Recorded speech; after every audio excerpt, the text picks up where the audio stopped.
முந்தான இது வரைக்கும் பாவியா இருந்தவன் நாளைக்கு நான் நல்லவன் ஆயிட்டு அடுத்த நாளைக்கு வந்து ஒருத்தனை பார்த்து பாவி அப்படின்னா அவன் தான் பாவி. பாவியா இருக்கிறவன் பாவி இல்லை. முந்தான வரைக்கும் உருப்படாமல் இருந்தவன் இன்னைக்கு ஏதோ உருப்பிட்டேன் அப்படின்னு ஒரு அகம்பாவத்தில் அடுத்தவனை பார்த்து பாவி அப்படின்றான்னா அவனை போல பாவி லோகத்தில் வேறு யாருமே கிடையாது.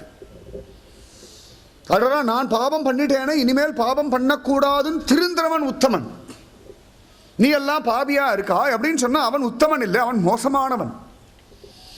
இவர்கள் சொல்றான் நாங்கள் பாபிகள் அப்படின்னு கதறி அழறா. நிமாய் எவ்வளவோ சமாதானம் சொல்றார், நித்யானந்தர் எவ்வளவோ சமாதானம் சொல்றா. அவன் ஒவ்வொரு பாவமும் அவளுக்கு ஞாபகம் வருது. இப்படி பண்ணிட்டோம் அப்படி பண்ணிட்டோம் இப்படி எல்லாம் சொல்றா. ஒரு சித்தியில நிமாயி பார்த்தார், வாங்கோ அப்படின்னு சொல்லி இவாளெல்லாம் கூட்டுண்டு அப்படியே கங்கையில் இறங்கினார். ராத்திரியில் யாருக்கும் ஒன்றும் புரியலை. எதுக்கு இப்போ கங்கையில் இறங்குறேன்னா அடுத்த ராத்திரியில் நதியில் இறங்கக்கூடாதுன்னு சாஸ்திரம். பொழுது போயிடுத்து அப்படின்னா நதியில் இறங்கக்கூடாது. ஆனால் பூச்சி பொட்டு இருக்கும், இல்லாட்டி எங்கே பள்ளம் மேடு தெரியாது, ஏதாவது அவசரத்தில் மூழ்கி போயிட்டோம்னா யாரும் காப்பாற்ற முடியாது. அதனால் ஒரு 6 மணிக்கு மேலெல்லாம் நதிகளில் இறங்கக்கூடாதுன்னு சாஸ்திரம். அதே பகவானோட தீர்த்தவாரி கொண்டாடுறோம் அப்படின்னா இறங்கலாம். திருவனந்தபுரம் பத்மநாப சுவாமியோட தீர்த்தவாரிக்கு சங்குமுகம் கடற்கரை போனோம்னா பொழுது போன பிறகு தான் அவர் சங்குமுகம் தண்ணியிலே இறங்குவார். 7 மணிக்கு தான். அப்போ இறங்கலாம். நிஜமாவே அப்போ ஒரு வெளிச்சம் போடுற மாதிரி மின்னல் வேறு அடிக்கும். பளிச்சு பளிச்சு பளிச்சு பளிச்சு பளிச்சு மின்னல் அடிக்கும். ஜனங்களுக்கெல்லாம் வெளிச்சம் கொடுக்குற மாதிரியே வரும். மற்ற சமயங்களில் நதியில் இறங்கக்கூடாது. ஆனால் நிமாய் இறங்கினா எல்லாரும் இறங்கிட்டார். அப்போ நிமாயி சொன்னார், இந்த ஜகாயி மதாயி 2 பேரையும் பார்த்து ஜலத்தை எடுத்துக்கோன்னார். உடனே அவர்களும் கையில் ஜலம் எடுத்துட்டார்கள். சொன்னார்கள், நிமாயி சொன்னார், இந்த சங்கல்ப மந்திரம் மாதிரி பிராமணர்லாம் சொல்லுவா இல்லையா, அதுக்காக பண்ணுறேன், அதுக்காக அகம் கரிஷ்யாமி அப்படின்ற மாதிரி. அப்போ நிமாயி சொன்னார், இதுவரைக்கும் எத்தனை கோடி ஜென்மாக்கள் உண்டோ, எத்தனை கோடி பாபங்கள் உண்டோ அத்தனையும் எனக்கு தானம் கொடுத்து விடுன்னு கை நீட்டினார். நடுங்கரா 2 பேரும்.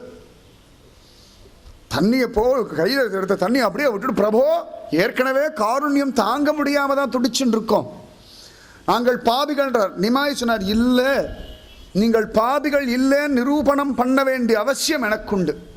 ஏன்னா நாமஜபம் பண்ணீர்கள். நித்யானந்தர் உத்தமமான அந்த மகாத்மா உங்களுக்கு அனுக்கிரகம் பண்ணிட்டார். அவர் நடுங்கிறார், இந்த பாவத்தை நாங்கள் பண்ண மாட்டோம் சுவாமின்னுட்டா. எல்லாருக்கும் அழுக வந்துடுத்து நிமாயுடைய அந்த காருண்யம். நிஜமாவே இப்படி யாராவது நம்ம பாபத்தை வாங்கினா தானே நம்ம சரியாக முடியும். எல்லாருமே Bobby Bobby Bobby Bobby Bobby அப்படின்னு ஒதுக்கிண்டே இருந்தா என்னைக்கு கரை ஏறுறது? பாவத்தை வாங்கிறதுக்கு தானே மகாத்மாக்கள், பாபம் பண்ணாமல் தடுக்கிறதுக்கு தானே மகாத்மாக்கள். உடனே நித்யானந்தர் அழகா சொன்னார், கவலையே படாதீங்கோ, தைரியமாக கொடுங்கோ, எல்லாருடைய பாவங்களையும் நசிப்பிக்கிற ஸ்வயம் ஈஸ்வரன் இவர். உங்களுடைய பாவத்தினாலே அவருக்கு ஒரு நஷ்டம் வந்துடாது. ஏன்னா அடுத்தவனுடைய பாவத்தை வாங்கிக்கூடாதுன்னு சாஸ்திரம் சொல்கிறது. அதை பிச்சை போட்டால் கூட பாத்திரம் அறிந்து பிச்சை எடுன்றோம். தப்பானவர்களுக்கு பிச்சை போட்டுட்டோம்னா அது பாவத்தில் சேர்த்தி. நியாயமானவர்களுக்கு ஒத்தாசை பண்ணலைன்னா அது பாவம். தப்பானவர்களுக்கு உதவி பண்ணாலும் பாவம். உண்மையை பேசுறேன்னு சொல்லிட்டு அந்த உண்மையினால பெரிய பாதகங்கள் நகழ போறதுன்னா அதை சொன்னா பாவம். நிறைய உண்டு. இதெல்லாம் பாவங்கள் ரொம்ப கண்டுபிடிக்கிறது கஷ்டம். சூக்ஷ்மத்தில் எது பாவம்னு சொல்ல முடியாது. ரொம்ப ரகசியமானது பாவங்களுக்கு வரையறைக்குட்பட்டது. அதனால இவர் சொல்லிட்டார், தைரியமாக கொடுத்துருங்கோ அப்படின்னார். வேற வழி இல்லாமல் ரொம்ப நேரம் அவளை சமாதானப்படுத்தி கடைசியில் திரும்பியும் ஜலம் எடுத்தார்கள். கண்ணை மூடிண்டார்கள். நிமாய் சொன்னார், ஹரே ராம ராம ராம ஹரே ஹரே, ஹரே கிருஷ்ண கிருஷ்ண கிருஷ்ண ஹரே ஹரே. உடனே அவளும் சொன்னான், எத்தனை கோடி ஜென்மாவா நான் பிறந்தேனோ, எத்தனை கோடி ஜென்மாக்கள் என்னென்ன பாவங்கள் பண்ணேனோ அத்தனையும் ஸ்ரீகிருஷ்ணனுக்கு சமர்ப்பணம், சர்வம் ஸ்ரீகிருஷ்ணார்ப்பணமஸ்தூன்னு விட்டுட்டான். 2 நிமிஷம் நாமஜபம் பண்ணோம். நீங்களும் அவா பாவங்களை அப்படியே கொடுத்துருங்க. அப்போ பாவம் இருக்கோ? பாபம் இல்லை. ஏன்னா இவ்வளோ நாள் நாமஜபம் பண்ணுறதுனாலே பாபம் இல்லை. இருந்தாலும் ஓரத்து ஒரு சந்தேகம் இருக்குமோ, அதுக்காக ஒரு கொஞ்ச நேரம் நாமஜபம் பண்ணுவோம். உங்கள் மனசில் எதெல்லாம் நீங்கள் பாபம்னு நினச்சிக்கிறீங்களோ, எதெல்லாம் உங்கள் மனசை உறுத்துறதோ அதையெல்லாம் இப்பொழுது அப்படியே பகவான் திருவடியில் ஒப்படைச்சிடும். ராதே கிருஷ்ணா கிருஷ்ணா ராதே ராதே கிருஷ்ணா கிருஷ்ணா ராதே ராதே கிருஷ்ணா கிருஷ்ணா ராதே ராதே கிருஷ்ணா கிருஷ்ணா ராதே ராதே கிருஷ்ணா ராதே கிருஷ்ணா கிருஷ்ணா ராதே ராதே கிருஷ்ணா கிருஷ்ணா ராதே ராதே கிருஷ்ணா கிருஷ்ணா ராதே ராதே கிருஷ்ணா கிருஷ்ணா ராதே ராதே கிருஷ்ணா கிருஷ்ணா ராதே ராதே கிருஷ்ணா கிருஷ்ணா ராதே ராதே கிருஷ்ணா கிருஷ்ணா ராதே ராதே கிருஷ்ணா கிருஷ்ணா ராதே ராதே கிருஷ்ணா கிருஷ்ணா ராதே ராதே கிருஷ்ணா கிருஷ்ணா ராதே ராதே கிருஷ்ணா கிருஷ்ணா ராதே சர்வத்ர கோவிந்த நாம சங்கீர்த்தனம் கோவிந்தா. இன்னும் சத்சங்கம் முடியல, நிறைய டைம் இருக்கு. சர்வத்ர கோவிந்த நாம சங்கீர் சொல்லிட்டார் அப்படின்னு நினச்சி ஓடிடப்படாது. ஆனால் இன்னும் அந்த ஸ்கூல் பசங்க மாதிரி ஓடுறதுல இருக்கிற ருச்சி மாற மாட்டேங்கிறது. முடிச்சாச்சா முடிச்சாச்சா முடிச்சாச்சா முடிக்கிறதுக்காகவா சொல்கிறோம்? பாபத்தை முடித்து ஜென்மாவை முடித்து பரமகதி அடையிறதுக்காகத்தானே சத் சங்கம். அப்பாடா முடிச்சாச்சு, இன்னைக்கு 2 மணி நேரம் முடிஞ்சாச்சு அப்படின்றதுக்காக அல்ல. எல்லாரும் பாபத்திலேருந்து விடுபட்டு நாங்கள் பாபிகள் இல்லை அப்படின்னு பாபிகளேன்னு சொல்றவா கிட்ட போய் எதிர்த்து நின்று நாங்கள் புண்ணியசாலிகள் சொல்றதுக்காகத்தான் இத்தனை உபன்யாசம் பண்ணிட்டு இருக்கோம். 2 பேரும் அழகா அப்படி சொன்னார்கள். காயேனவா சாமனசேந்திரியைர்வா புத்தியாத்மனாவா பிரகிருதே ஸ்வபாவாத் கரோமி யத்ய சகலம் பரஸ்மை நாராயணாயேதி சமர்ப்பயாமி அப்படின்னு சொல்லும்படியா இதுவரைக்கும் பண்ண பாவங்கள் அத்தனையும் உமக்கு சமர்ப்பணம்னு கொடுத்துட்டா. தாரவாத்து கொடுக்குற மாதிரி எப்படி மகாபலி சக்கரவர்த்தி வாமனமூர்த்தியா வந்த சுவாமி கிட்ட 3 அடி நிலம் தாரவார்த்து கொடுத்தாரோ அதுபோல இந்த ஜகாயி மதாயின்ற சகோதரர்கள் தாங்கள் பல கோடி ஜென்மாவா பண்ண பல கோடி பாவங்கள் அத்தனையும் நிமாயிக்கு சமர்ப்பணம் அப்படின்னு கொடுத்தார்கள். நிமாயி கையில் வாங்கின்றார். இப்படி வாங்கின்றார், அப்படியே பார்த்தார், அப்படியே அந்த ஜலத்தை அப்படி கீழே விட்டார். இந்த ஜலத்தை வாங்கின உடனே அடுத்த க்ஷணம் நிமாயியுடைய சரீரம் லேசாக கருத்துடுத்தான். தக தக தகன்னு ஜொலிப்பார். சைத்தன்ய மகாபிரபுவுக்கு அப்படி தங்கம் போன்ற ஒரு திருமேனி பல பல பல பல பலன்னு ஜொலிப்பார். இவாளுடைய அது இத்தனை கோடி ஜென்மாவுடைய பாபத்தை ஒன்றா வாங்கினுட்டார். அந்த பாபத்தினுடைய பலம் டக்குன்னு ஒரு கருப்பு வந்துடுத்து. இந்த கிரகணம் பீடிக்கும் பொழுது ஒரு கருப்பு வருது இல்லையா, சந்திரன்லையோ சூரியன்லையோ, அதுபோல ஒரு கருப்பு வந்துடுத்து. அடுத்த க்ஷணம் அந்த கருப்பை கையிலேருந்து ஜலத்தை விட்ட திருப்பி கீழே விட்டார் பாருங்க. உடனே அத்தனை பாபமும் போயிடுத்து இன்னும் பல பல பல பலன்னு ஜொலிக்கிறார். அத்தனை பேரும் கண்கூடாக இவர்களுடைய பாவங்கள் இவர்களை விட்டு விலகிறத பார்த்தார்கள். அதுதான் சனாதனமான ஹிந்து தர்மம். பரிசுத்தப்படுத்திடுத்து எல்லாரும் ஆடுறார்கள் பாடுறார்கள், எல்லாரும் கையை கோத்துண்டு. அது கங்கை பரம பவித்திரமானவள். சகலவிதமான பாவங்களையும் நாசம் பண்ணக்கூடிய சக்தி கங்கைக்கு ஏற்கனவே உண்டு. அதில் நிமாயி வேற நின்று வாங்கிண்டார்னா வேற என்ன வேணும்? ஜகாயி மதாகிய தன்னுடைய குழந்தைகளா ஸ்வீகாரம் பண்ணிட்டா. உடனே அவ குடிக்கிறத விட்டுட்டா. மது மாமிசம் இதெல்லாம் விட்டுட்டார்கள். தாங்கள் பண்ண பாவங்கள் நினைச்சு அந்த சுய பச்சாதாபம் ஒன்று பாவத்தெல்லாம் கொடுத்துட்டா. ஆனாலும் பண்ணதுக்கான ஒரு மனசு இருக்கு பாருங்க, அது அப்படியே அவளை ரொம்ப குத்துறது. சாப்பிடுங்கன்னு தட்டு கொண்டு வந்து வைக்கிறா பக்தர்கள்லாம். ஒரு பாய் எடுத்து போற ஓன்னு அழறா. எல்லாரும் கேட்குறாதான் நீங்கள் பாபிகள் இல்லைன்னு நிரூபணம் பண்ணிட்டாரு, அப்படியும் அழறல் இல்லை, எங்களுடைய பாவத்தை போய் வாங்கிட்டாரே சுவாமி. எல்லாரும் இந்த நிமாய்க்கு என்னெல்லாமோ கொடுக்குறேன், நாங்கள் போய் எங்கள் பாவத்தை கொடுத்துட்டோமே அப்படின்னா. அப்போ நித்யானந்தர் சொன்னார், நாங்கள்லாம் கொடுக்க முடியாத நீங்கள் கொடுத்துட்டேள். யாருக்கும் கொடுக்கறதுக்கு தைரியம் வராத ஒரு விஷயத்தை கொடுத்துட்டேள்.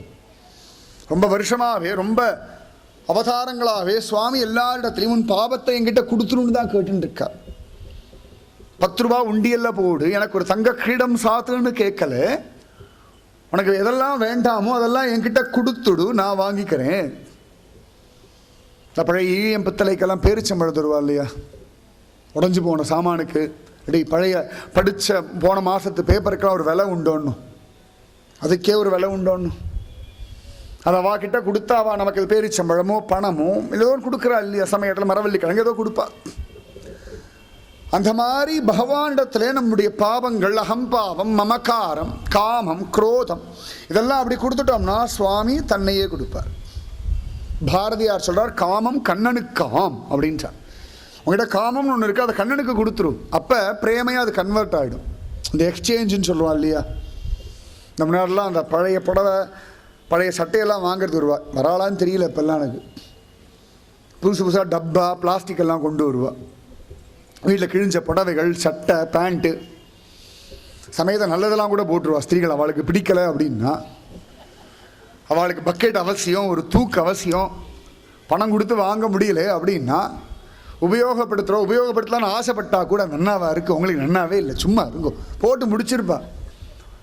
உங்களை பழைய சட்டை ஒன்று, ஆமாம்மா எங்கம்மா இருக்குது, அது பிரயோஜனம் இல்லை. முதல்ல வாங்கினது சொல்ல மாட்டான், முதல்ல பழைய சட்டையை சொல்லிவிட்டு அதுக்கப்புறமா அது போட்டுவிட்டேன், பார்த்தல புது பக்கெட் நல்லா இருக்கா அப்படின்னு. அவர் 10,000 கடை ஏறி இறங்கி பார்த்து பார்த்து வாங்கியிருப்பார். கடைசியில் பார்த்தா அந்த ஒத்த பக்கெட்டு தான் நிற்கும். அந்த மாதிரி பகவானிடத்தில் நீங்கள் எதான கொடுத்தெல்லாம் எக்ஸ்சேஞ்ச் ஆஃபர், முதல்ல எக்ஸ்சேஞ்சு ஃப்ரீ இதெல்லாம் கொடுத்தது சனாதனமான ஹிந்து தர்மம் தான். எல்லாத்தையும் எக்ஸ்சேஞ்ச் பண்ணிக்கலாம். கெடுதலை கொடுத்து நல்லதை வாங்கிக்கலாம், தேவையில்லாத கொடுத்து தேவையானதை வாங்கிக்கலாம், மனசை கொடுத்துட்டு தெய்வத்தை வாங்கிக்கலாம், நாமஜபத்தை கொடுத்து அது வாங்கிக்கலாம். நிறைய உண்டு, நிறைய எக்ஸ்சேஞ்ச் பண்ணிகிட்டே இருக்கலாம் வாழ்க்கையில்.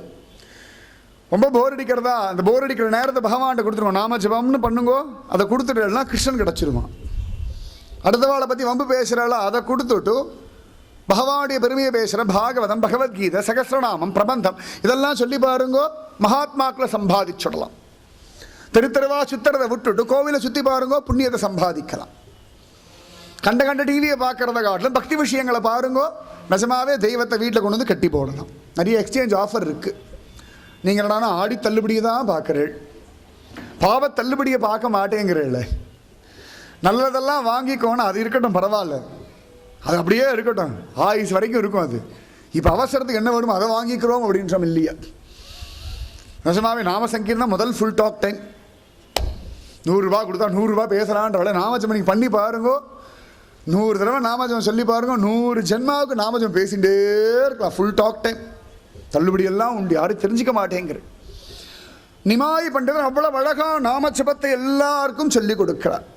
இந்த நிதாயி நிமாயுடைய காருண்யத்தில் நவத்வியம் மயங்கி கிடக்கிறது. ஜகாய் மதாயி திருந்திட்டா, ஆனாலும் அவளுக்கு தாங்கலை. அப்போ திரும்பி வாழும் பொழுது நித்யானந்தர் சொல்கிறார், சரிப்பா உனக்கு இன்னும் அந்த பாவத்தில் பண்ணிட்டோம்ன்றத கழிவிறக்கம் சுய பச்சாதாபம் போகலையா, ஒன்று பண்ணு. இந்த கங்கை கரையில் நல்ல படித்துறையே இல்லை, காட் அப்படின்னு சொல்லுவா. நல்ல படித்துறை இல்லைப்பா, நீ ஒன்று பண்ணு, இந்த கங்கை நல்ல படித்துறை கட்டிடு. அதுதான் நிறைய செல்வம் வச்சிருக்கியே, நல்ல படித்துறை கட்டிட்டா நிறைய பாகவதர்கள் பக்தாலாம் நித்தியம் அந்த படித்துறையில் இறங்கி கங்கையில் குளிச்சுட்டு ஏறுவா. அவள் ஏறும்பொழுது அப்பா அவட அந்த படித்துறை ரொம்ப சௌகரியமாக இருக்கே, நல்லா இருக்கே அப்படின்னு நினைப்பார்கள். பாரு, அந்த நல்ல யார் கட்டினானோ அந்த புண்ணியவான் நன்னா இருக்கட்டும், யாருன்னு கூட பேர் தெரிய வேண்டாம். முக்கியமாக நித்யானந்தர் சொன்னார், உன் பேர் எங்கேயும் போட்டுவிடாது, கல்வெட்டெல்லாம் திறந்து வச்சுடாது, மதிப்பீடு 1.5 கோடி, திறந்து வைப்பாளர், நாள், கிழமை எதுவும் போடாத, வெறுமணி கட்டி விட்டுடும்.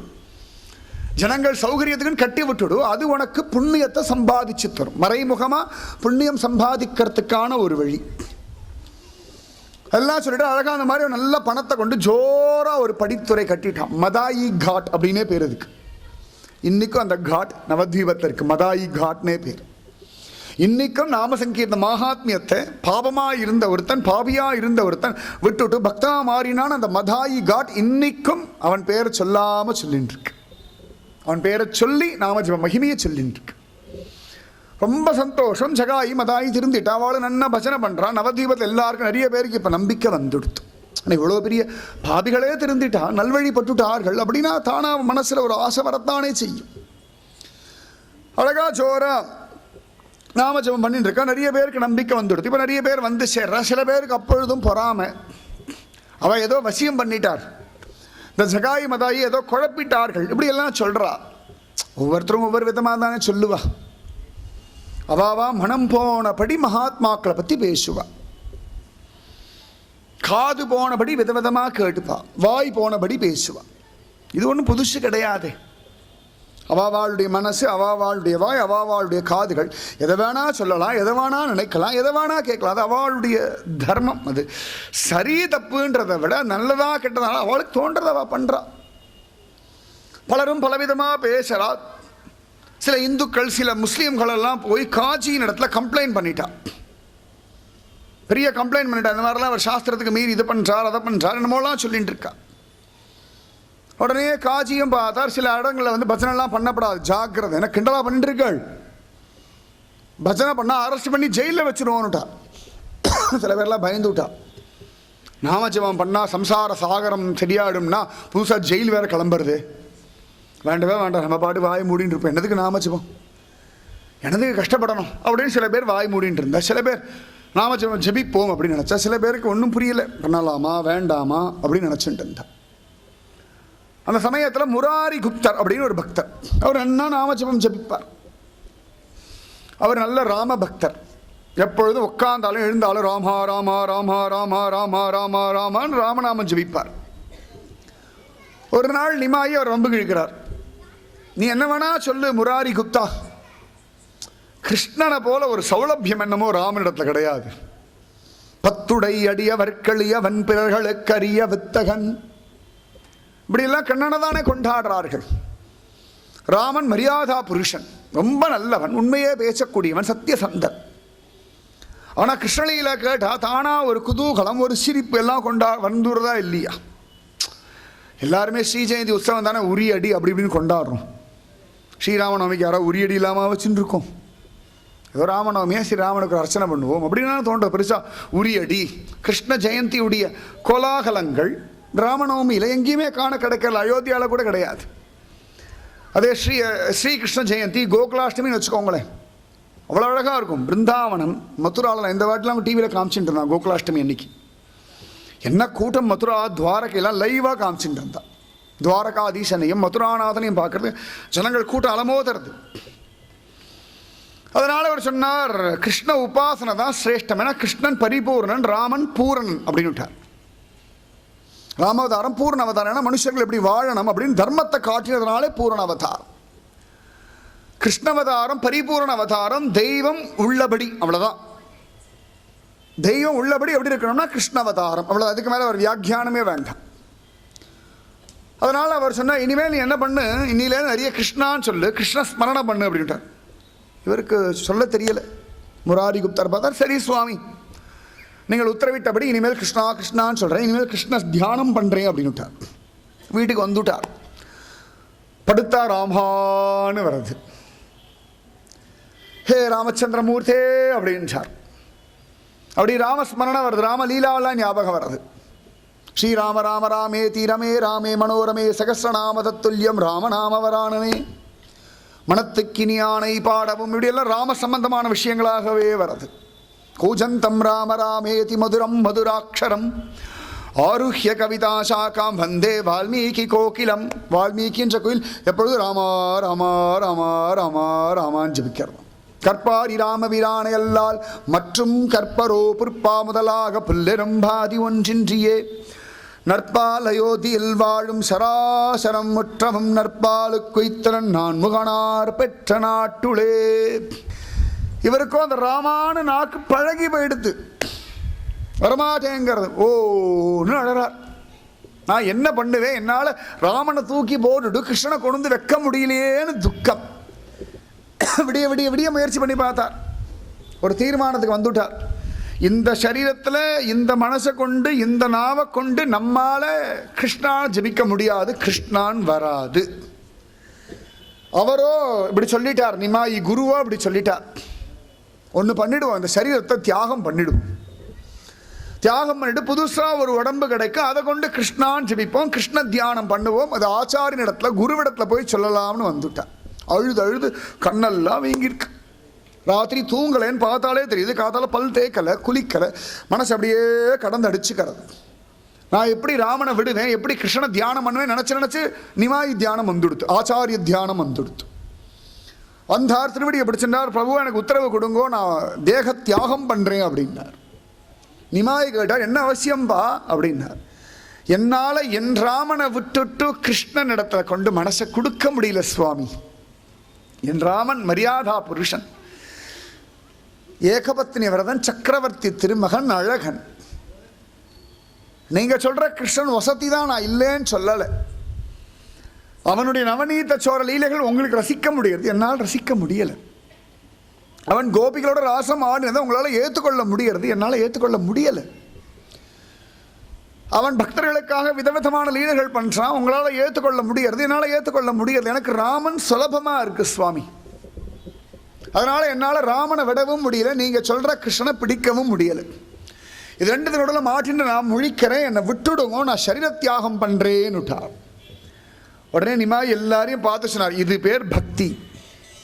அப்படி இறுக்கி ஒரு ஆலிங்கனம் பண்ணிண்டார். ஹே முராரி, உனக்கு ராமனிடத்தில் எவ்வளவு தூரம் ஸ்ரத்தை இருக்குன்னு பார்க்கறதுக்காக தான் நான் சொன்னேன்.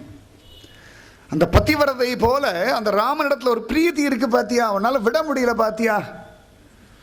சமயத்தில் இந்த கொம்பெல்லாம் நடுவா, நன்னா நடுறதுக்காக ஒரு ஆட்டிட்டு நன்னா ஆழம் பண்ணி திருப்பி நடுவா. அந்த மாதிரி சமயத்தில் நம்ம அப்படி ஸ்ரத்தை அப்படி கொஞ்சம் அசைச்சு விட்டுவிட்டு நன்னா ஆழங்கால் படுறதுக்காக. அந்த மாதிரி தான் தன்னுடைய அந்த தெய்வத்தை விடப்படாது. இந்த தைரியம் இந்துக்களுக்கு வந்துடுத்துனா அதுக்கு தான் எத்தனை உபன்யாசம். எப்பா இவாளோட போராட நம்மால் ஆகாதுன்னு அவளே ஒதுங்கிடுவான். மாற்றத்துக்கு நாம தான் ஒத்துக்கிறோம். நம்ம மாற மாட்டோன்ற ஒரு தைரியம், ஒரு திருடம், ஒரு நம்பிக்கை, ஒரு பிடிவாதம் நமக்கு வந்துடுத்துனா எந்த கொம்பன் வந்தாலும் நம்மளை மாற்ற முடியாது. நல்லா ஞாபகம் வச்சுக்கோங்க. பிரிட்டிஷ் காலத்தில் எத்தனையோ மகாத்மாக்கள் இங்கே இருந்திருக்கா, முகமதியர்கள் காலத்தில் எத்தனையோ மகாத்மாக்கள் இங்கே இருந்திருக்கா. மகாத்மாக்களை விட்டு சாதாரண ஜனங்களே, சாதாரண ஜனங்கள் இன்றைக்கி அந்த பிடிவாதத்தோடு இருக்கிறவாள்லாம் உண்டு. நிறைய பேர் நான் பார்த்துருக்கேன், அசந்து போயிருக்கேன். சாதாரண வேலை செய்கிறவா, மூட்டை தூக்குறவா. எத்தனையோ பேர் பல ஊர்கள் போகிறோமே, சில இடங்கள்லாம் பார்ப்பேன்.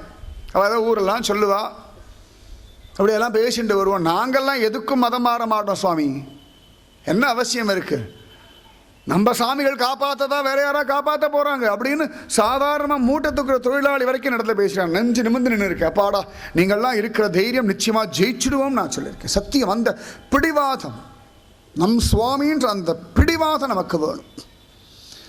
நிமாய் அவரை இறுக்கி ஆலிங்கனம் பண்ணிட்டார். இது போல ஒரு கிருஷ்ண பக்தி எனக்கு வரத்துக்கு நீ ஆசீர்வாதம் பண்ணுன்றார். எனக்கு இந்த பிடிவாதம் இருக்கு பாருப்பா, இது போல ஒரு பிடிவாதம். என் அமுதினை கண்ட கண்கள் மற்றொன்றினை காணாவேன், திருப்பானாழ்வார் ரங்கனை பார்த்துட்டு இனிமேல் யாரையும் பார்க்க மாட்டேன், இரண்டரை கலந்தா போலே. என் அரங்கனை பாடின வாயால் மற்றொரு ஒருவரையும் பாடமாட்டேன் அப்படின்னு தொண்டடிப்படியாழ்வார். ரங்கனை தவிர வேறு யாரிடத்திலும் சரணாகதி பண்ண மாட்டேன்னு ஒரு பிடிவாதம் இருந்தா போல இந்த முராரி குப்தருக்கு ஒரு பிடிவாதம். எல்லாருக்கும் அப்போ தான் புரிஞ்சுதான், ஓ அப்போ நம்ம உபாசனை பண்ணுற தெய்வத்தினிடத்தில் என்ன ஸ்ரத்தை, என்ன பக்தி, என்ன நம்பிக்கை. இதுக்கு பேர் பதிவிரதா பக்தின்னு பெயர். நிஜமாவே கண்டார் இகழ்வனவே காதலன்தான் செய்தினும் கொண்டானை அல்லால் அறியா குலமகள் போலே. குலசேகர ஆழ்வார் சொல்கிறார் பெருமாள் திருமொழின்ற திவ்ய பிரபந்தத்தில். பார்க்குறவா எல்லாம் கேவலப்படுத்தும்படியான மோசமான காரியங்களே பண்ணக்கூடியவன் பர்த்தாவாக இருக்கிற சமயத்தில் சரி அவன் ஒரு நாளால் திருந்த மாட்டானான், கோவிலாக போய் அவனுக்காக விரதம் இருந்து மண்சோறு சாப்பிட்டு அவன் புத்தி சரியாகணும்னு பிரார்த்திக்கும் ஒரு பதிவிரதை போல நீ என்னதான் என்னை படாத பாடுபடுத்தினாலும் ஏ வித்துவ கோட்டம்மா உன்னை தவிர எங்கேயும் போக மாட்டேன்றான். இப்போ கூட நாங்கள் சேவிச்சுட்டு வந்தோம் குருவாயூர் போகும்பொழுது. கண்டார் இகழ்வனவே காதலன்தான் செய்தினும் கொண்டானை அல்லால் அறியா குலமகள் போல். அவனை தவிர வேறு எதுவும் தெரியாது இல்லையா. அதுபோல நம்முடைய தெய்வத்தினிடத்துல அந்த பிரீத்தி நமக்கு வேணும். அப்படி எல்லாம் நடந்துருக்கு. இப்போ காஜியுடைய அட்டகாசம் ஜாஸ்தியாக போயிடுச்சு. சில இடங்களில் வரா, டோலக்கெல்லாம் அடித்து உடைக்கிறா, பக்தாளெல்லாம் துரத்துறா, தடியடியெல்லாம் பண்ணுறா. யாருக்கும் ஒன்றும் புரியலை, ரொம்ப வருத்தப்படுறா. என்னடா அப்படிலாம் நடக்கிறதே அப்படின்னு ரொம்ப துக்கப்படுறா. ஸ்ரீவாசர் மற்றவாள்லாம் பயப்படுறா. நிமாயி அவர்களுக்கு விதவிதமான ஆசீர்வாதம் பண்ணி பயப்படாதீங்க பயப்படாதீங்க அப்படின்னு சொல்லிகிட்டே இருக்கு. ஆனாலும் ஊரில் நாமஜபம் பண்ணால் பிரச்சனை வருது அப்படியெல்லாம் சொல்லி இப்படி எல்லாம் பயந்து ஆரம்பித்தா. அப்போ நிமாயை பார்த்தார், ஜனங்களுக்கு இந்த பயத்தை பூரணமாக சரி பண்ணணும் அப்படின்னு தீர்மானம் பண்ணிட்டார். உடனே சொன்னால், நாளைக்கு எல்லாரும் சாயங்காலம் நம்ம வீட்டுக்கு வந்துருங்கோ, ஒரு பெரிய நகர சங்கீர்த்தனம் பண்ண போகிறோம்னுட்டார். முதலாக ஒரு நகர சங்கீர்த்தனம் அப்படின்னு தீர்மானம் பண்ணது நிமாய்.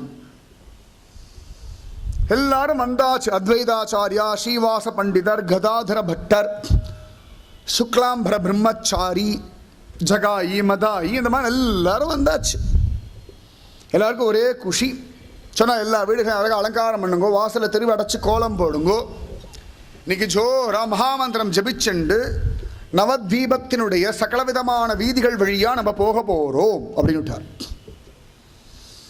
அது ஒரு பெரிய பாக்கியம். வீதிகளில் நாமஜபம் பண்ணுறதுக்கு வெக்கப்படப்படாது, தைரியமாக பண்ணணும். நம்ம வீதிகளில் பண்ணக்கூடிய நாம ஜபம் கேட்குறவாளுக்கும் நன்மை பயக்கும், சொல்கிறவாளுக்கும் நன்மை பயக்கும், எல்லோருக்கும் எல்லா ஜந்துக்களுக்கும் நன்மை பயக்கும். அதுதான் நாம ஜபத்துடைய நகர சங்கீர்த்தன மகிமை. இன்றைக்கி பன்றியபுரத்தெல்லாம் சாதாரணமாக நாம ஜபம் திருவீதிகளில் பண்ணுவார்கள். இன்றைக்கி வெளிநாடுகளில் நிறைய பேர் அந்த கிருஷ்ண பக்தியில் இருக்கிறவர்கள்லாம் வீதிகளில் அவ்வளோ அழகாக இறங்கி நாம ஜபம் செய்கின்றார்கள். நம்மளும் வெக்கப்படப்படாது, வெக்கப்படாமல் நாம ஜபம் பண்ணணும். அது நம்முடைய தர்மம். ரோடில் நின்று ஐஸ்கிரீம் சாப்பிட்றது வெக்கப்படுறோமா? பஸ் ஸ்டாண்டில் நின்றுட்டு வீட்டுக்கு அதையெல்லாம் மொபைல் ஃபோனில் பேசுகிறது வெக்கப்படுறோமா? நிறைய உண்டு, வெக்கப்படாமல் பல விஷயங்கள் உண்டு ரோடில், அதெல்லாம் நான் சொல்ல முடியாது. அப்போ இதுக்கெல்லாமே வெக்கப்படலைன்ற பட்சத்தில் நாமஜபம்ன்ற ஒரு சத்காரியத்துக்கு வெக்கப்படக்கூடாது. தெருவில் இறங்கணும், இறங்கினால் தெரியும், அதுவே ஒரு தைரியத்தை கொடுத்துரும். அப்போவே உலகம் இவ்வளவுதான் ஒரு நம்பிக்கை வந்துடும், இவர்களை ஜெயிக்கலாம்ன்ற ஒரு மனோ தைரியம் கிடச்சிடும். எதுக்கு எத்தனையோ சொல்லணும், ஞாயிற்றுக்கிழமை நடக்கிறது வாங்கோ. நானும் ரொம்ப வருஷமாக சொல்லிகிட்டு இருக்கேன், திருமந்த நகர் வந்த நாள்லேருந்து சொல்லிகிட்டு இருக்கோம். வருவேள் எங்கே ஓட போகிறேன்? எப்படி இருந்தாலும் உங்களெல்லாம் நாமஜபம் பண்ண வைக்காமல் போகிறது இல்லைன்னு ஒரு வெறி பிடிச்சி அலைகிறோம். நாங்கள்லாம் ஒரு தீவிரவாதிகள் தான் வச்சுக்கோங்களேன். ஆனால் அணுகுண்டு துப்பாக்கிலாம் இல்லாத ஒரு தீவிரவாதிகள், நாமஜபம்ன்ற ஒரு ஆயுதம் கொண்டு அலைகின்ற தீவிரவாதிகள். அழகா சொல்லிட்டார். எல்லாரும் வந்தாச்சு. நிமாயி ஜோரா பட்டு பீதாம்பரம் எல்லாம் கட்டிண்டு கழுத்தில் மாலையெல்லாம் போட்டுண்டு பழன்னு சொல்லிக்கிறார். எல்லாம் இறங்கி தெருவில் வந்து நின்றால் எல்லாரும் கூட்டமாக ஜனங்கள் நிற்கிறா. எல்லாரும் குடும்பத்தாராக வந்திருக்கா. பல பேர் ஜோரா, கணவன் மனைவி, வயதானவர்கள், குழந்தைகள், அப்பா அம்மா எல்லாரும் வந்திருக்கார்கள். நிறைய பேருக்கு இந்த நாம சங்கீர்ல ருச்சி இருக்கிறவா இன்னைக்கு நமக்கு ஒரு சான்ஸ் கிடைச்சது, நாமும் இதில் கலந்து கொள்வோம்னு வந்துட்டோம். ராத்திரி பசனை டெய்லி வர முடியாது எல்லாருக்கும். அதனால் இன்னைக்கு ஒரு நாள் நகர சங்கீர்த்தம் சொல்லியிருக்கார், நாமும் போகலாம் அப்படின்னு பல பேர் வந்துட்டார்கள். அழகா நிமாய் வெளில வந்தார். பல அப்படி ஒரு ஆனந்தமயமாக ஜொலிக்கிறார். நிமாய் சொன்னார், நீங்கள்லாம் அங்கே நில்லுங்கோ, நீங்கள் அப்படி நில்லுங்கோ, அப்படி நில்லுங்கோ, அப்படி நில்லுங்கோ அப்படின்னு அழகாக குரூப்பாக பிரிக்கிறார். இந்த 5 கருட சேவம் பொழுது ஒவ்வொரு பெருமாள் கூடயும் ஒரு பஜனை கோஷ்டி இருக்கணும். அவாவா பஜனை பண்ணிட்டு இப்படி ஒவ்வொரு சுவாமியோடு போகிறோம் இல்லையா, அதுபோல் ஒரு கோஷ்டி. இது அரசியல்வாதிகள் கோஷ்டி மாதிரி கிடையாது, இது பக்தி கோஷ்டி, பக்த கோஷ்டி, பக்திக்கான கோஷ்டி. பெருமாள் கோவில்லாம் போனால் கோஷ்டி நடக்கிறது அப்படின்வா. அது எல்லோரும் கோஷ்டியாக கூடி இருந்து திவ்ய பிரபந்தத்தை சொன்னால் அதுக்கு பேர் கோஷ்டி. கூடி இருந்து பல்லாண்டு சொன்னால் கோஷ்டின்னு பேர் அதுக்கு. அந்த மாதிரி அழகாக கோஷ்டிகளாக அழகாக நிற்க வச்சுட்டார். சர்வத்திர கோவிந்தநாம சங்கீர்த்தனம், கோவிந்தா கோவிந்தா. நிமாய் சொன்னார், எல்லாரும் பஜனை பண்ணுவோம், மகாமந்திரம் சொல்லிட்டு இப்படியே போவோம், அந்த காஜியினுடைய வீட்டுக்கு போகிறோம். எல்லாருக்கும் ரொம்ப உத்வேகம் வந்துடுது. எவன் வந்து டோலக்கெல்லாம் உடைக்கிறானோ, எவன் நாமசங்கீர்த்தம் பண்ண அரெஸ்ட் பண்ணி உள்ளே வைப்பானோ அவன் வீட்டுக்கு போவோம். இன்றைக்கி நாமஜபம் பண்ணிட்டு அவனா நம்மளா ஒரு கை பார்த்துடுவோம். நிறைய பேருக்கு உற்சாகம் வந்துடுத்து. இப்போ தான் நிமாய்க்கு தைரியம் வந்துடுத்து, நீ வாழ நினச்சுட்டான். அவருக்கு எப்பவுமே தைரியம் உண்டு, தேமேன்னு இருந்தான். உடனே எல்லாரும் அழகாக பெரிய நாமஜபம் நடக்கிறது. ஆச்சரியமாக மகாமந்திரம், அமக்களமாக ஒரு மகாமந்திரம். அழகாக நாமஜபம், ஹரே ராம ராம ராம ஹரே ஹரே, ஹரே கிருஷ்ண கிருஷ்ண கிருஷ்ண ஹரே ஹரேன்னுட்டார்.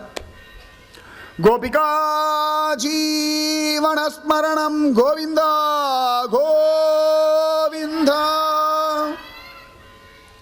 பெரிய நாமஜபம் நடக்கிறது. அழகா எல்லாரும் பாடிட்டு போறார்கள். அமக்களமா நாமஜபம் பண்ணி அப்படியே வீதி வீதியா போறா. நிறைய பேர் ஓடி வந்து ஆரத்தி எடுக்கிறா. சில பேர் ஓடி வந்து நிமாயி பாதங்கள் எல்லாம் அலம்பரா. அழகா எல்லாரும் அப்படி கையை தூக்கிண்டு தன்னை மறந்து ஆடிண்டும் பாடிண்டும் நாமஜபம் பண்ணி அந்த நவதீபத்தினுடைய எல்லா வீதிகளிலும் இப்படி வலம் வருகின்றார்கள். நம்ம 5 கலர் செய்வோம், சுவாமியோட வலம் வரோம் இல்லையா? அதுபோல அழகா நாமஜபம், திருவ அடைச்சு ஒரு நாமஜபம். சில பேர்கள்லாம் பயந்தா, ஓ இவ்வளவு கூட்டம் சேர்ந்து கொடுத்தே. சில பேர் இதெல்லாம் சும்மா கூட்டம் அப்படின்னா. சில பேர் வீட்டு வாசல் அடைச்சுண்டு உள்ள உட்காந்துட்டு இருந்தா. ஆனாலும் யார் யார் போறான்னு பார்க்கணும்னு ஒரு வம்பு. இப்படி உள்ளேந்து எட்டி பார்க்குறான். அந்த காலத்தில் இந்த லைனாக வீடுகள் இருக்கும் இல்லையா? அப்போ மேலேருந்து சின்ன ஜன்னல் இருக்கும். உள்ளேந்து வெளில பார்க்கலாம், வெளிலேருந்து உள்ள. அது வழி இப்படி எட்டி பார்க்குறேன். 3வது மாமி போராடி. உடனே 4வது ஒரு மாமா சொல்ல, அவன் பாரு இவாளெல்லாம் இவ்வளோ திட்டு இன்றைக்கி அவனும் நாமஜபம் பண்ணிட்டு போயிட்டு இருக்கான். என்ன அநியாயம், நம்மளெல்லாம் போகக்கூடாதுன்னு சொல்லிட்டு அவன் போகிற, நம்மளும் போகலாம் வா. சில பேர் நேர இவர்கிட்ட இவரை பற்றி ரொம்ப தப்பாக பேசினா பின்னாடி வந்து சேர்ந்துக்கிறான். இவர் நிமாய்கள்லாம் தெரியுது, ஆனால் கண்டுக்கலை. இது என்ன ஆச்சு? எல்லாரும் குழந்தைகள் தான், எல்லாருமே முட்டாள்கள் தான், எல்லாருமே குறை சொல்லக்கூடியவர்கள் தான், எல்லோரும் குறையுடையவர்கள் தான். ஆனாலும் நாமஜபம் எல்லாருக்கும் பொது. பிரிய நாமஜபம் பண்ணி அப்படி போறார்கள் வீதிகளில். குழந்தைகள்லாம் ஆடுறது, நல்லா குச்சியா அப்படி கத்துறது, ஹரே ராம் அப்படி கத்துறதுகள். சைத்தன்ய மகாபிரபு ஆடுறார் சமயத்தில் குழந்தைகளை தூக்கிட்டு அப்படி ஆடுறார். குட்டி குட்டி குழந்தைகளை ஆடுறது. ஸ்திரீகள்லாம் கையை தட்டிட்டு ஆடுறா. அழகா கூட்டமா அப்படி நாமஜபம் பண்ணிண்டு ஜோரா அப்படி போறா. ஆச்சரியமா இருக்கு. எல்லாரும் பார்க்கிறார்கள். ஒவ்வொருத்தரும் ஒவ்வொரு விதமாக பேசுறா. அதுக்குள்ள காஜிக்கு விஷயம் தெரிஞ்செடுத்து இந்த மாதிரி பெரிய ஒரு கூட்டம் நாமஜபம் பண்ணிட்டு ஒரு வீட்டுக்கு வர்றது, ஒரு கை பாத்திரம் அவர் சொல்லியிருக்கார் அப்படின்னு பயந்து போயிட்டா. ஏதோ வேலைக்கார கொஞ்சம் பேர் தான் இருக்கு. அப்போ கூட நகரத்து ஜனங்கள் எல்லாம் ஒன்றா சேர்ந்தா வேலைக்காரன் என்ன பண்ண முடியும்? ஒரு 50,000 பேர் வர 5 போலீஸ்காரன் தான் என்ன பண்ண முடியும்? அவள் தங்களை காப்பாற்றிக்க தானே ஓட முடியும். சரி, 50,000 பேர் 500 போலீஸ்காராக இருக்கட்டுமே, என்ன பண்ண முடியும்? உடனே காஜிக்கு என்ன பண்ணுறதுன்னு தெரியல. இப்போ எங்கேயோ ஒளிஞ்சுனுட்டா. அவர் வீடு நெருங்க நிறைய பேருக்கு வெறி பிடிச்சி கொடுத்து அவா கம்பு எடுத்துட்டா, சில பேர் கட்டையை எடுத்துட்டா, சில பேர் பெரிய பாறாங்கல் எடுத்துட்டா, சில பேர் கத்தி எடுத்துட்டா. ஒரு கை பார்க்க அவர் சொல்லியிருக்காரு. அதனால் இன்னைக்கு காஜியை கண்டமாக வெட்டி அடித்து துவம்சம் பண்ணி காய போட்டுடணும் சில பேர் முடிவு பண்ணிட்டார். உடனே சலசலப்பு அப்படியே அந்த கூட்டம் எல்லாம் கலைஞ்சி சில பேர் ஒவ்வொருத்தரும் அவாவா மரத்தை உடைக்கிறது இப்படிலாம் பண்ணிட்டு இருக்கார். புரிஞ்சு போயிடுது நிமாய்க்கு. இவாள்லாம் காஜியை ஒரு கை பார்க்கறதுனா அவன் சரீரத்துக்கு தண்டனை கொடுக்கறது நினச்சுட்டார்கள் சொல்லிட்டு அப்படி கை காட்டு எல்லாம் நின்றுட்டான். நிமாய் சொன்னார், என் மேல் ஆணை, காஜி மேலே ஒரு காயம் பட்டதோ அவர்கள் ஜென்மாந்திரத்துக்கு எனக்கு விரோதி அப்படின்னு விட்டார். அவாவா அப்படியே அந்த கையில் இருந்த கட்டை கல்லெல்லாம் தொப்புன்னு போட்டான். அத்தனை பேரும் கட்டுப்பட்டான். காஜியை ஒரு கை பார்க்கலான்னு சொன்னா அவர் இனிமேல் நாமஜபத்துக்கு இடையூறு செய்யாதபடி அவர் பண்ணுறதுன்னு நான் அர்த்தம் பண்ணனே ஒழிய அவர் அடிக்கிறது உதைக்கிறது அவரை கஷ்டப்படுத்துறதுன்னு அர்த்தம் இல்லை. புரிஞ்சுக்கோங்க. அவருடைய வீட்டுக்கோ அவருடைய குடும்பத்துக்கோ அவருக்கோ ஏதேனும் ஒரு துக்கம் விளைவிச்சா கூட இந்த நிமிஷமே நான் நவதீபத்தை விட்டு கிளம்பிடுவேன்னுட்டார். ஜனங்கள் நடுங்கினான். உடனே பார்த்தார் காஜியுடைய வேலைக்காரன், அப்பா போய் உங்கள் காஜியை வர சொல்லுப்பா, நான் வந்திருக்கேன்னு சொல்லு அப்படின்னுட்டார். அழகாக போனால் வேலைக்காரன் இவர் எங்கேயோ ஒளிஞ்சின்னு இருக்கார். பாவமாக பாத்ரூமில் உட்காந்துட்டு இருக்கார். கூப்பிட்டு அவங்கள கூப்பிடுறார். அப்பா எவ்வளோடா கூட்டம் இருக்குது? பெரிய கூட்டம் இருக்குது. ஏண்டா நான் வந்தால் கை காலெல்லாம் பிச்சு எரிஞ்சிருவாட்டாளா? சத்தியமாக பிச்சு எரிஞ்சிருவா. அப்புறம் ஏண்டா கூப்பிடுறேன்? அவர் நிமாயி எல்லாருக்கும் உத்தரவு போட்டு கட்டுப்படுத்தி வச்சிருக்கார். அதனால் உங்கள் உயிருக்கு உங்கள் உடம்புக்கு கேரண்டி இருக்குது, தைரியமாக போங்கன்னுட்டு. அழகாக வந்தார். மேலே பால்கனிலேருந்து பார்த்தார் பெரிய ஜன கூட்டம். நடுவில் ஜம்முன்னு நின்றுருக்கார். அப்படியே நிசப்தம். எல்லாரும் நாமஜபம் பண்ணி மனசுக்குள்ளே நாமஜபம் பண்ணிட்டு இருக்கார். அப்போ காஜி மேலேருந்து கூப்பிட்டார், அப்பா நிமாயி மேலே வா, நீ என்னதான் இருந்தாலும் என் மருமான் அல்லவா அப்படின்னு விட்டார். மாமன் வருமான் உறவு முறையை கொண்டாடுறார். அதுதான் இந்து தர்மம். யாரை வேணால் மாமாவா சேர்த்துன்றுவோம், அம்மாவா சேர்த்துன்றுவோம், அப்பாவா சேர்த்துன்றுவோம், பீவியை கூட நாச்சியாரா சேர்த்து பீவி நாச்சியார்னு சொல்லிவிடுவோம். நமக்கு அப்படி ஒரு பெரிய விசாலமான ஹிருதயம். அதனால தான் ஸ்ரீரங்கத்தில் துலுக்க நாச்சியார் சன்னதி உண்டு. மேல்கோட்டை திருநாராயணபுரம் போனால் பீவி நாச்சியார். அவளுக்கு இன்னும் பேரே மாற்றலாம், மாற்றப்படாதா? அவன் எங்கள் கட்சி சேர்ந்துவிட்டான், எங்கள் கோஷ்டியில் சேர்ந்துட்டா அப்படின்னு சொல்லி பிவி நாச்சியாருக்கு ஏதாவது நல்ல ஒரு இந்து பெயராக செலக்ட் பண்ணி பிவி நாச்சியார் பேரை மாற்றப்படாதானா? இல்லை, இன்றைக்கும் அவளுக்கு பிவி நாச்சியார். அங்கே பூஜை பண்ணப்பட்ட பக்தர்களே சொல்லுவான், அந்த சம்பத்குமாரன் செல்வ பிள்ளைக்கு ஆரத்தி காட்டிட்டு இவள் தான் பிவி நாச்சியார். பிவின்ற வார்த்தையே நம்மளுக்கு கிடையாது, உருது வார்த்தை. ஆனால் பிவி நாச்சியார் அப்படின்னு ஸ்ரீரங்கம் கோயிலுக்குள்ள துலுக்க நாச்சியார் சன்னதி செல்லும் வழின்னு போர்டே வச்சிருப்பா. துலுக்க நாச்சியார், துலுக்கர்கள் உள்ள வரப்படாதுன்னு அவ்வளோ காவல் காத்துருக்கும். ஆனால் ஒரு துலுக்க நாச்சியார் உள்ள நுழையலாமா? பக்தியுடையவர் எவராக இருந்தாலும் நம் கோவிலில் நுழையும் அதிகாரம் அவர்களுக்கு பூரணமாக உண்டு. நீர் வெளியில் நிற்பானேன் வாருங்கள் அப்படின்னா போர்டெல்லாம் நம்ம வைக்கவே மாட்டோம். யார் வேண்டுமானாலும் உள்ளே வரலாம், சுவாமியை தொழலாம். விவேகானந்தர் எல்லாருக்கும் பொதுதானே, இன்னாருக்கு மட்டும்தான் அப்படின்னு சனாதனமான தர்மம் சொல்லலை. எல்லோருக்கும் பொது தெய்வம். அவ்வளவு ஆச்சரியம்.